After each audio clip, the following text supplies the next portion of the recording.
Bonjour et bienvenue dans cette vidéo des énergies du mois d'avril pour les signes de terre, donc les taureaux, les vierges et les capricornes. Alors, pour commencer, votre énergie générale, on a la carte des enfers. Théâtre de la mise en sommeil et du recommencement. Donc pour vous, ce mois d'avril, il va être basé il va être basé sur les fins de cycle et le renouveau. Il y a quelque chose pour vous qui se termine et qui va recommencer, mais pas recommencer de la même manière. Il y a quelque chose qui va devoir prendre fin pour renaître d'une manière différente. Alors, qu'est-ce qu'on nous dit d'autre? On est vraiment sur un peu un nouveau printemps, quoi. On est sur quelque chose de... un vrai renouveau. Un vrai renouveau qui vous permet d'avancer différemment dans votre vie. On vous parle de changement. Alors, attendez. Tchac, tchac, tchac. Ah ouais, d'accord. Alors... il y a des choses qui ont pris beaucoup de retard pour vous. Il y a des choses qui ont mis énormément de temps à se terminer. C'est comme si ça faisait très longtemps que vous étiez dans un cycle. Vous n'arrivez pas à en sortir. C'est un cycle qui est fait de beaucoup d'échecs.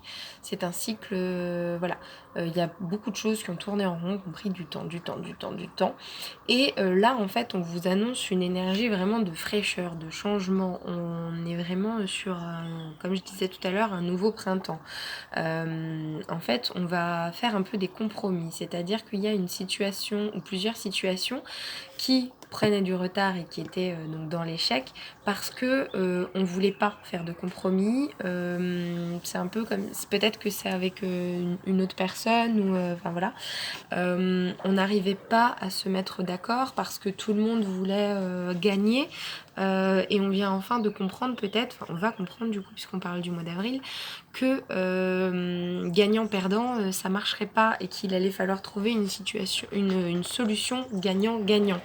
Donc du coup, comme si un peu tout le monde allait mettre de l'eau dans son vin et qu'on allait faire des compromis, on va négocier et on va se mettre d'accord. On va se mettre d'accord et on va signer un contrat. Alors, un contrat.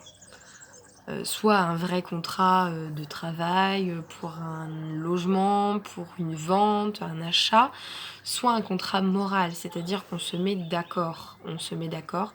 Euh, c'est un contrat que vous passez peut-être avec vous-même, hein. Peut-être que la personne avec laquelle vous n'arriviez pas à faire de compromis, c'était vous.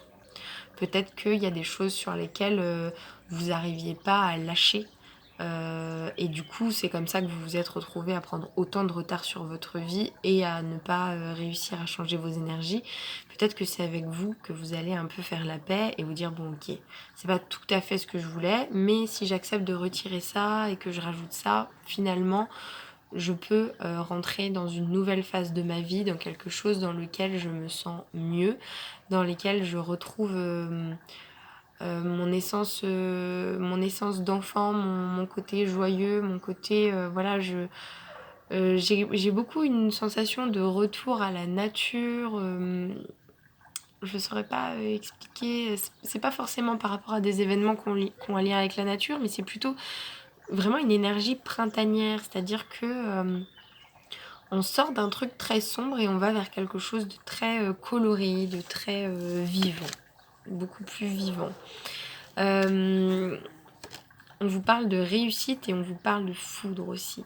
J'ai l'impression qu'en fait, il y a des choses qui ont pris tellement de retard, ça fait tellement longtemps que ça dure, que en fait, quand ça va se débloquer, ça va vous faire comme si la foudre s'abattait sur votre vie. Vous n'allez pas comprendre en fait. Ça fait tellement longtemps en fait que ça dort, que ça stagne, que ça va être peut-être même brutal en fait. D'un coup, il y a des choses qui se débloquent, d'un coup, on fait des compromis, on signe des contrats et paf, ça fait des chocs à pic quoi. On y va un peu d'un coup. C'est comme si vous alliez retirer le sparadrap d'un coup sec et franc et, euh, et ça va aller beaucoup mieux pour vous. On vous parle de paradis sur Terre, on vous dit que vous êtes en train de créer le paradis sur Terre. Je pense que voilà, votre première carte c'était les enfers et là maintenant on a le paradis sur terre. Vous sortez des enfers pour créer votre paradis. Vous arrêtez de tourner en rond dans quelque chose de sombre et de complètement obsolète pour vous. Là, il y a des choses qui sont mortes et faut balayer là. Faut passer un gros coup de balai et aller de l'avant et faire des compromis. Et ça vous demande un compromis. Par contre, ça me paraît évident. C'est peut-être pas exactement ce que vous vouliez. C'est peut-être pas comme vous l'aviez imaginé, mais ça veut pas dire que c'est moins bien.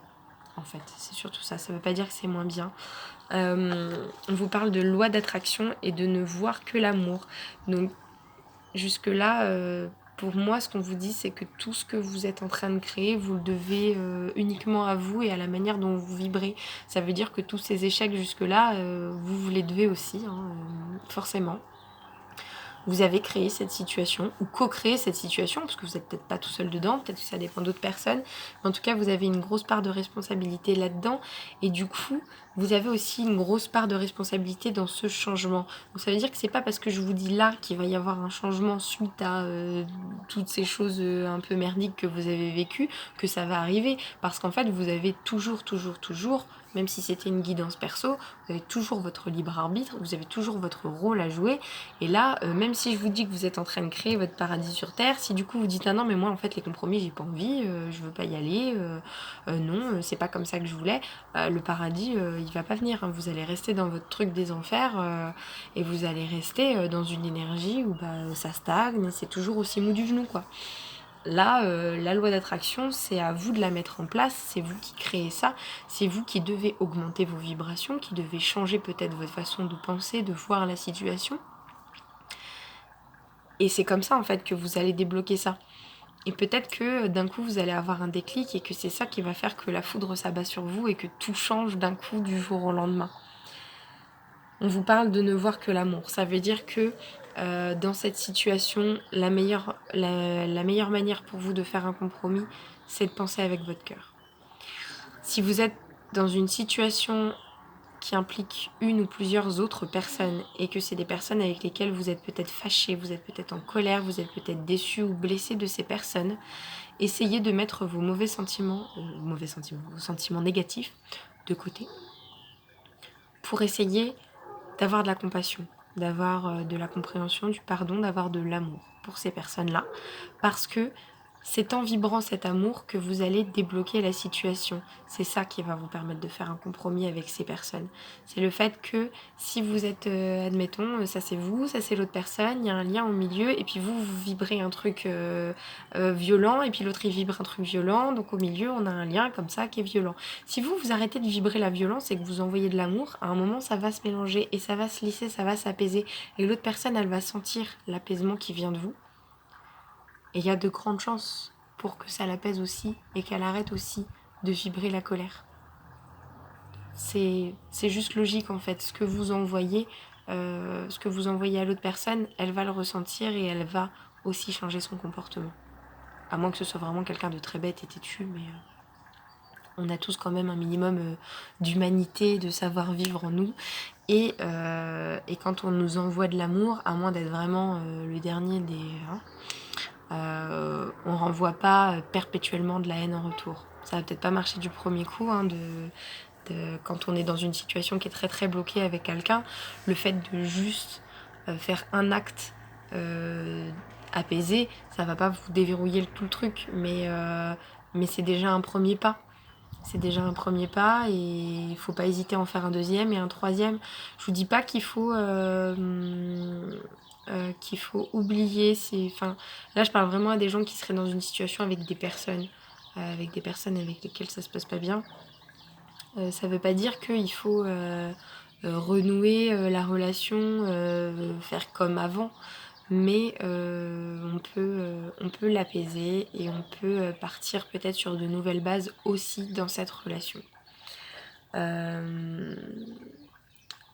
Et du coup j'ai le sentiment qu'en fait pour certains on est vraiment sur un blocage au niveau d'une relation qui fait que ça bloque des choses au niveau peut-être professionnel ou matériel ou au niveau du lieu de vie. Peut-être qu'il y a des gens qui sont en séparation, du coup c'est compliqué par rapport à l'habitation, par rapport à la garde des enfants, par rapport à ce genre de choses.